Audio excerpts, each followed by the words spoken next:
जी अस्सलाम वालेकुम। उम्मीद करता हूँ आप सब खैरियत से होंगे। एक और नई वीडियो के साथ आपकी खिदमत में हाजिर हुआ हूँ।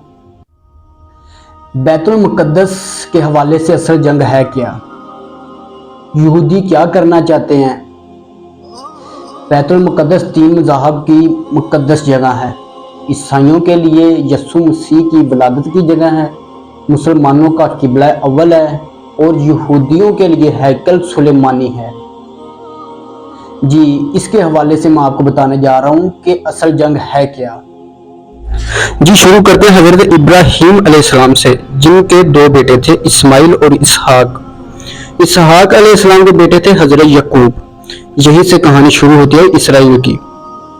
इसराइल यानी अल्लाह का बंदा, और ये लक़ब हज़रत यकूब अलैहिस्सलाम को दिया गया था।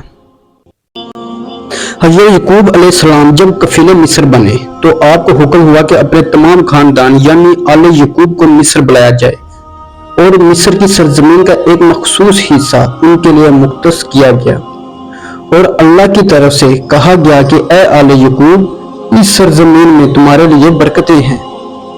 हज़रत यूसुफ अलैहिस्सलाम के 12 भाई थे, इसीलिए अल्लाह ताला ने उनके लिए 12 चश्मे जारी किए और यूं इस सरजमीन का नाम हज़रत यकूब के लक़ब से इसराइल पड़ गया, जिसे आज यरूशलेम भी कहा जाता है। आपकी नस्ल से कमोपेश 70,000 अंबिया कराम आए। हज़रत यूसुफ के भाई यहूदा की नस्ल आगे बढ़ी तो इसमें से आने वाले तमाम बनी इसराइली यहूदी कहलाए। वक़्त गुजरता गया और हज़रत मूसा अलैहिस्सलाम का दौर आया। जब फ़िरऔन ने मिस्र की ज़मीन आप पर तंग कर दी तो बनी इसराइल के साथ आपको मिस्र से निकलना पड़ा। इस दौरान बनी इसराइल पर अल्लाह ताला की बहुत सी करम नवाजियाँ भी हुई, जिसमें मनो सलवा, चश्मों की बहतात, मछलियों के शिकार का जिक्र कुरान पाक से भी मिलता है।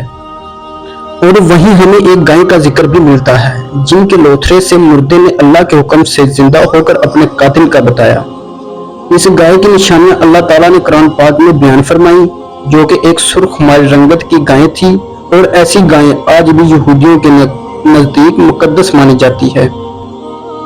हज़रत मूसा अलैहिस्सलाम के बाद दीगर नबी आई। इस दौरान में हज़रत मूसा अलैहिस्सलाम और उनके दौर की कुछ बाकियात तौरात मुसलवा का कुछ हिस्सा बनी इसराइल ने एक संदूक में महफूज कर लिया। ये अल्लाह की तरफ से हज़रत आदम अलैहिस्सलाम को दिया गया एक खास संदूक था, जो नस्ल दर नस्ल नबियों के पास रहा, जिसे कुरान में ताबूत सकीना के नाम से पुकारा गया है, और ये यहूदियों को अपनी जान से भी ज्यादा अजीज है।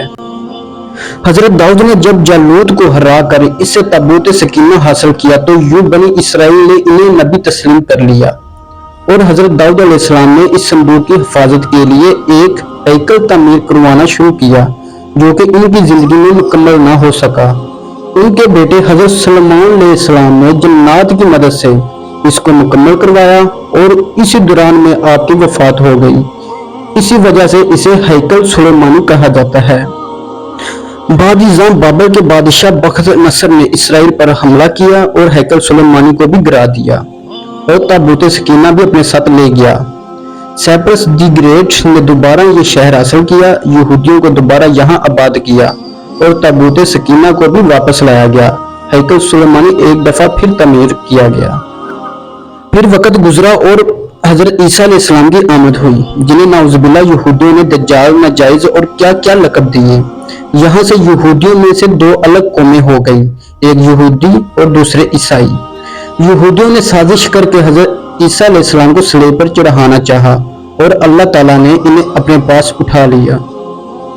उसके बाद यहूदियों और ईसाइयों में कई छोटी मोटी जंगें हुई। फिर ईसाई रोमी बादशाह टाइटस ने इस शिद्दत से यरूशलेम पर हमला किया कि इस पूरे इलाके की ईंट से ईंट बजा दी, हैकल सुलेमानी को गिरा दिया, जिसकी सिर्फ एक दीवार इस वक्त अपनी असल हालत में मौजूद है, जिसे दीवार गरिया कहा जाता है, जहां यहूदी जाकर तुरात की तिलावत करते हैं और गरिया सारा करते हैं। ताबूत सकीना भी न जाने कहां गायब हो गया। टाइटस के हमले के बाद यहूदी आखिरी नबी के इंतजार में थे, क्योंकि अल्लाह पाक का इनसे वादा था कि इन्हें फिर अरूज बख्शा जाएगा। इस वादे का जिक्र सूरत अल-बकरा में भी मौजूद है कि ए बनी इसराइल, इन नेमतों को याद करो जो तुम पर की गई, और अपना वादा पूरा करो, ताकि हम भी अपना वादा पूरा करें। क़यामत की निशानियों में से एक निशानी ये भी है कि हैकल सुलेमानी की 3 दफा तमीर होगी, जो कि 2 दफा हो चुकी है। यहूदी अपने मसीहा और आखिरी नबी के इंतजार में थे। टाइटस के हमले के 500 साल बाद नबी आखिर ज़मान की वलादत हुई। यहाँ यहूदियों को यह झटका लगा कि सारे नबी हजरत इसहाक की नस्ल से हैं, तो आखिरी नबी हजरत इस्माइल की नस्ल से क्यों कर आ गए, और इन्होंने ईमान लाने से इनकार कर दिया। मुसलमानों के लिए वो भी इंबिया ही की निशानी थी, इसलिए हैकल सुलेमानी को बैतुल मुकद्दस का नाम दिया गया। इस्लाम के आगाज में यहूदियों को कायल करवाने की खातिर ही बैतुल मुकद्दस की जानब मुंह करके नमाज अदा करने का हुक्म हुआ, क्योंकि यहूदी इसी तरफ मुंह करके इबादत किया करते थे। 17 माह बाद हमारी इबादत का रुख बैतुल मुकद्दस से बैतुल्लाह की जानब मोड़ दिया गया, क्योंकि मुसलमानों का शुरू से किबला अव्वल वही रहा, जिसे पहले हजरत आदम और फिर हजरत इब्राहीम ने तमीर किया।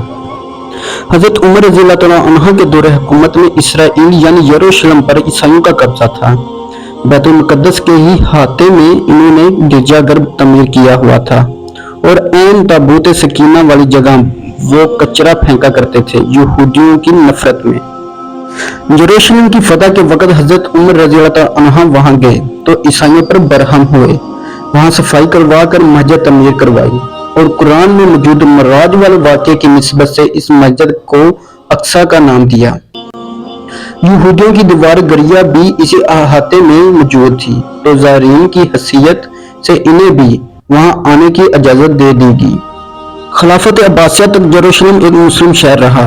इसके बाद ईसाइयों ने दोबारा यरूशलेम पर हमला करके इस पर कब्जा कर लिया।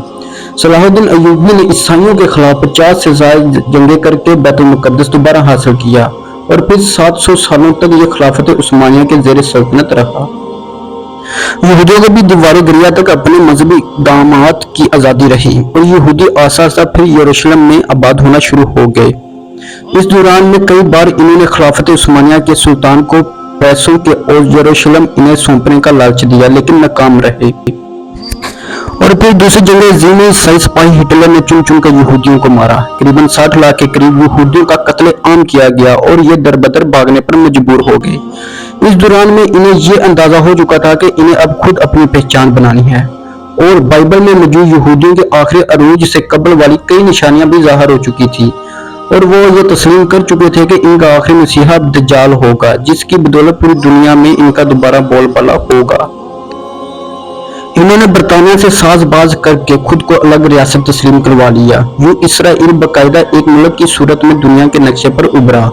फिर आसास्ता इन्होंने फलस्तीन और दीगर मिस्री इलाकों पर भी कब्जा कर लिया। अरब ममालिक इसराइल के खिलाफ जंग पर आए, लेकिन इस वक्त ये खुद को इतना मजबूत कर चुके थे कि अरब ममालिक को इस एक छोटे से मुल्क से मुंह की खानी पड़ी। ईसाइयों ने भी देख लिया कि अब इनसे लड़कर कुछ वसूल नहीं होना, तो बाकायदा गिरजाघरों में पादरियों से तकरीबात मुनक़द की, और यहूदियों के लिए माफी का ऐलान किया गया। यूं सियासी और इक़्तिसादी मफाद परस्ती ने 2000 सालों से एक दूसरे के अज़ली जानी दुश्मनों को एक सफ पर ला खड़ा किया, और कुरान की बात भी सच हो गई कि यहूदी और नसरा एक दूसरे के दोस्त हैं। यहूदियों के अकाद के मुताबिक वो हैकल सुलेमानी की हिफाजत नहीं कर पाए तो खुद को कसूरवार कहते हैं, खुद को सजा देने के लिए जंजीरों और चमड़े से पीटते हैं, और दीवार गरिया के पास आहजारी करते हैं। वो ईमान रखते हैं कि तीसरी बार इन्हें पूरी दुनिया पर हुक्मरानी हासिल होगी। इसके लिए इन्हें मस्जिद अक्सा को गिराना होगा, जिसकी तैयारी वो कर चुके हैं। कब से मस्जिद अक्सा के नीचे बारूदी सुरंगें बिछा दी गई हैं। इसके बाद हैकल सुलेमानी तमीर करके ताबूत सकीना वहां रखना है। ताबूत सकीना भी वो दोबारा हासिल कर चुके हैं, लेकिन मसला था सुर्ख गाय, क्योंकि इनके अकीदे के मुताबिक वो नापाक हैं, और जब तक पाक नहीं हो जाते हैकल सुलेमानी तमीर नहीं कर सकते, और पाक होने के लिए सुर्ख गाय की कुर्बानी देना होगी। वो गाय जिसकी निशाना कुरान पाक में बयान की गई हैं, जो इस वक्त भी इन्हें ढूंढने में मुश्किल हुई थी। अब भी 100 साल तक वो वैसी गाय की तलाश करते रहे। टेक्नोलॉजी का इस्तेमाल करते हुए बच्चे पैदा करने का कामयाब तजर्बा किया उन्होंने। फिर इस तजर्बे की बदौलत वैसी निशानियों वाली गाय पैदा करने की कोशिश की गई, लेकिन नाकाम रहे। 2019 में एक अमेरिकी रियासत से 5 अदद वैसी गायें इन्हें मिल गईं, जिनके जिस्म पर सुर्ख रंग के अलावा और कोई बाल नहीं था। इन्होंने कभी काम के लिए इस्तेमाल नहीं किया गया था। अगली निशानी कि इन पर किसी बीमारी का असर नहीं होना चाहिए। पूरी दुनिया में कोविड फैला के मुख्तलिफ जानवरों के साथ इन्हें भी टेस्ट किया गया और इन पर इस बीमारी का कोई असर ना हुआ।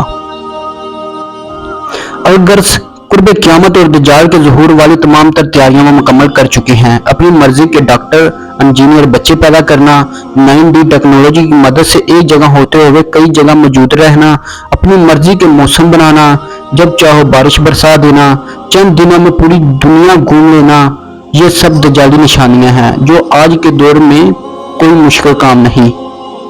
हमारे इस्लाम में बताई गई क़यामत की निशानियों की इन्होंने इतने अच्छे से तैयारी कर ली है कि बरकत के दरख्त लगा दिए जो इन्हें पनाह देंगे। बाबिल लद जिस जगह अहदीस के मुताबिक दज्जाल का हज़रत ईसा अलैहिस्सलाम के हाथों कत्ल होने का जिक्र मौजूद है, इस जगह वो दज्जाल के फरार के लिए एयरपोर्ट बना चुके हैं।